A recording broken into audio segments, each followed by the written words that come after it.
Welcome to this BVTV Spotcast coming to you from the UK studios of BizVision. I'm your host, Malcolm Gallagher. This is number 3 in the Control the Narrative trilogy with author of this book, Lida Citroën. Hello again, Lida. Hello, Malcolm. I am so enjoying our chat and so enjoying your book. It just fits in with everything at this moment in time. I think that we all need to be getting to grips with. Getting to grips with and thinking about as well. Lida, whilst working with companies on protecting or even rebuilding their reputation, I found that one of the biggest challenges is to get them to sustain reputation management, to embed the right consistent culture. Now, I suspect this may also happen with personal reputation management, especially in this ever-changing and uncertain world, where you're being dragged right and left and center in different ways, and keeping a control of your personal reputation could be a bit of a challenge. So what's your advice here on sustaining your new control the narrative culture? Well, I love that question because you're absolutely right. The time right now is causing a lot of change, right? And some of that we didn't have a lot of choice. We all got sent home. But the choices we make, the way we show up, if everything is random and abstract and sort of evaluated in a vacuum, we're going to make very different choices than if we have a strategy and a focus. And that's what personal branding gives you. It gives you the ability to say, at the end of my life, when I'm all done and my career is done, I want to be remembered this way. And I'm simplifying it, but having that lens into the future and that picture of how you want to be remembered enables you to make better choices today, right? Do I partner with this company or this company? Do I hire that person or that person? Do I connect with that person and comment on their stories? Or all of these choices are little micro steps that we put in place to build that legacy. And again, if we don't have that vision of where we're going, then everything feels like an opportunity. And it's the Alice in Wonderland quote, right? When she gets to the fork in the road and says to the Cheshire Cat, which way do I go? And he said, well, where are you trying to get to? And she says, I don't know. Well, then it really doesn't matter which way you go. Yeah. So having a strategy, thinking about the keywords you want to be known for. Right? I don't want to be known as a marketing expert. I am, and I've done this for a long, long time, but reputation management and personal branding is what I want to be known for. So when we think about our careers, thinking about those keywords, the phrases, and the feelings we want people to have.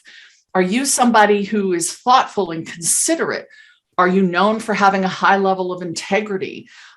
Are you aloof and off-putting? And these are sometimes very strategic approaches, and just play it all the way out and make sure at the end it's going to give you what you want.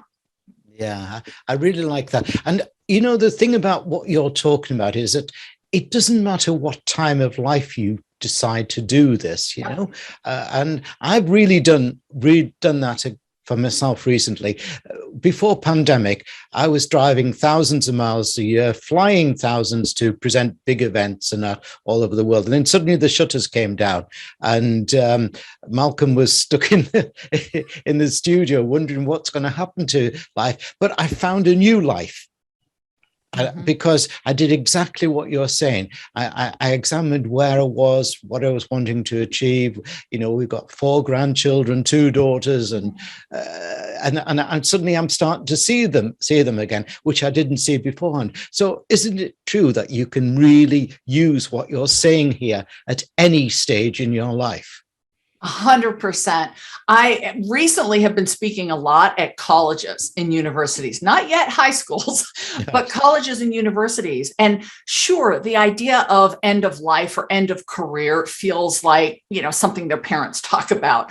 But they get the idea that starting out, if they can make decisions towards a game plan and knowing that their brand will mature and evolve and grow over their career, if they can be intentional and thoughtful about the companies they align with, the people they align with, who do they make friends with on the job, and how do they show up, and when do they raise their hand, and when do they keep their hand down?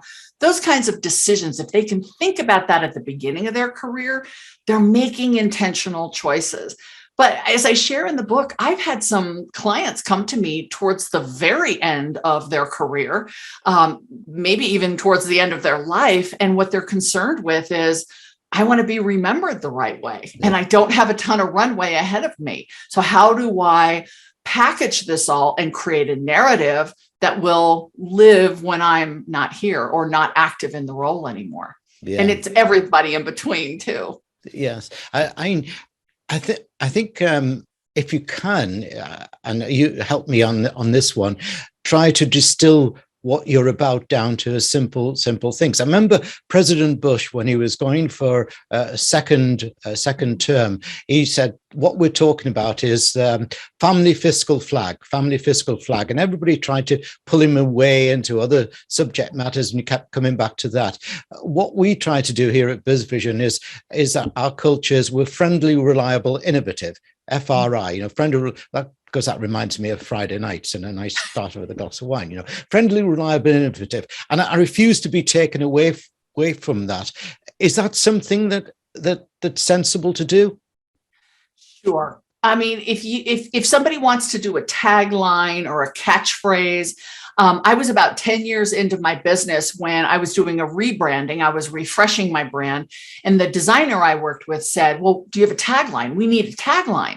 I said, I've built a business for 10 years without a tagline, and I'm in the branding business. Yeah. If it comes to you and it feels natural, then that works. But here's the thing I would always say about taglines and catchy phrases and things is make sure it talks about the value you offer, not the service you offer.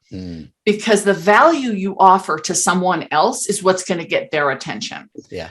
Right. Otherwise, you put yourself in sort of a commodity play, and that's a whole different type of branding, which most of us don't appeal to.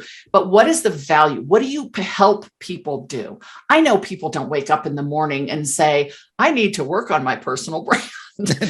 It's not language that they use, but they do wake up and say, why am I not getting promoted?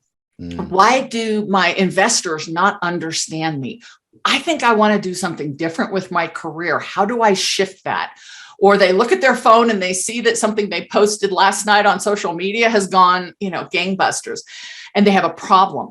Those are the issues I address. So that's the language that I use to get their attention. And we have to flip the narrative there to remember that when we speak about ourselves, it's really about the other person thinking what's in it for them. Brilliant. Yes.